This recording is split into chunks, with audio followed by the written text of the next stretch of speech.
But I will run through kind of the 3 basic areas of catching. So I'll go ahead and start the discussion here. And I'm going to ask questions. Okay. So what are some of the aspects of catching? And this is coaches and parents. And just throw some answers out there. Toughness. What's that? Toughness. Okay. Good. Something. John. Framing it, presenting the pitch to the umpire to make it difficult. Managing the game. Managing the game. What else? Block stuff. Blocking. What else? Catching it. Framing, catching, Calling pitches. calling pitches. Right? Pop and throw. Throw runners out. But the question is, so we have all these different aspects of catching. The question is, what is the most important one? Managing the pitcher. I think boss man. Well, it depends. Managing the pitcher, who's calling the pitches? So if coach is calling the pitches, the catcher's not really managing the pitcher. He's managing the field. Well, not even that. What is he doing? Calling plays, maybe, on a first and third, maybe. But what's the most important? Well, if you're not sure of the answer, and this is catchers as well, so you guys listen up. Ask yourself this, whether you're hitting or whether you're pitching or catching or infield, what is the thing that happens the most and what has the most impact, pitch by pitch, inning by inning, in the game? Strikes. Okay, you're on the right track. What happens the most in a game relative to a catcher? Catching it? Catching it, receiving it. So why I see a lot of coaches and players working on pop and throw down a second, right? And they overdo that, and they're not working on the area that they're getting the most. How many pitches in a Little League game do we typically get? 80, 85-ish? I would say more than that, Okay. especially in the yard. That ball is coming to the pitcher 85 times, or to the catcher 85 times. Some of those are going to be in the dirt. Some of those are going to be on the plate. Some of them are going to be off the plate. Some are going to be borderline. But no matter what, that ball is coming 85 times to that catcher. So that should be the primary thing to work on and focus on, because it happens the most often in the game. But it seems to be kind of one of the least things that catchers focus on. And there's real subtle details. And we're not going to get too detailed about the receiving aspect. I'm going to show you some techniques for how to receive the ball and how to move the body slightly, how to position the body. Okay, so that's the first thing. Now that you know kind of what's the question behind it, what's the second thing? The second most important thing? Getting strikes. Well, that's receiving. Okay, pitcher's got to throw, and then you're receiving. What's the second most important thing? So if we're receiving, which is the catching aspect of it, what's the second most important part? If we're not catching the ball, what are we doing? We're blocking. We're blocking. That should be the second thing to work on, right? And then what happens the least? Throw to second. Yeah, throw to second.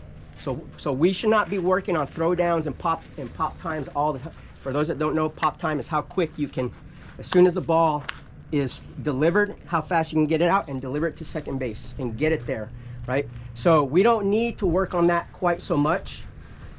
As they get older and they have more time to work on it, you can start adding that more and more. But, and you guys as Little League coaches know this, what is the most frustrating thing in a Little League game when the ball is too low in the dirt and you got runners on base? Pass balls. Yeah, pass ball. Oh, man, frustrating, right? So, knowing, having the right blocking technique, understanding how to block, when to block, what you need to do, how do you set up, say, a fastball versus a curveball. Those kind of things are also important. Okay, so let's talk a little bit about receiving. Okay, so receiving is, let me start out with a statistic that I heard. In a 9-inning game, which is going to be college, pro level, there are 18 to about 24 pitches that are borderline strikes.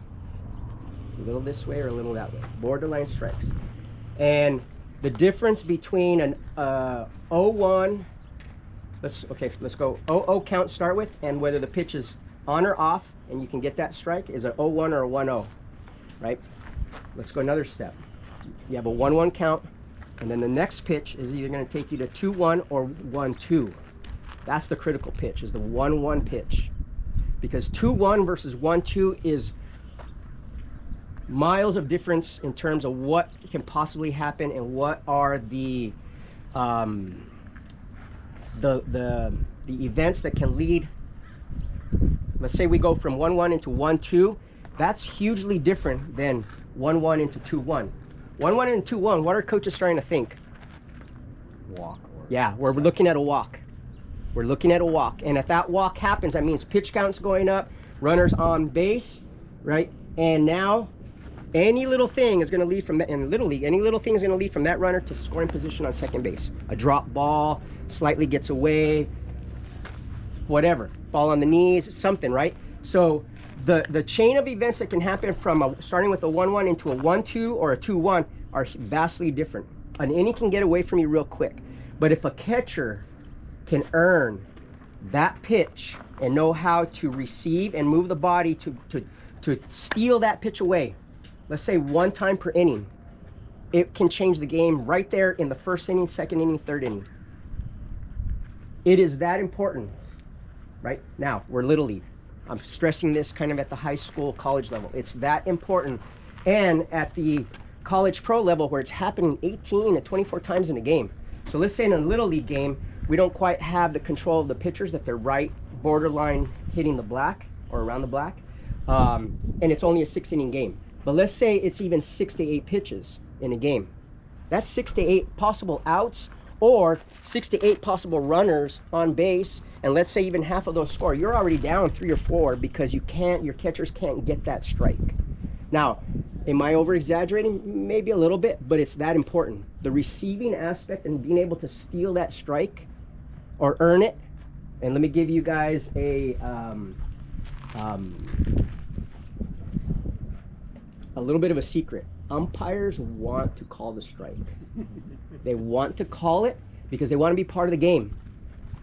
And when a catcher looks like he knows what he's doing, and he's getting that ball, which is here, and he's bringing it back in here, the umpire's like, okay. He might not give you the first time, but if you keep doing it, he'll give it to you, eventually give it to you, and now you're getting those strikes.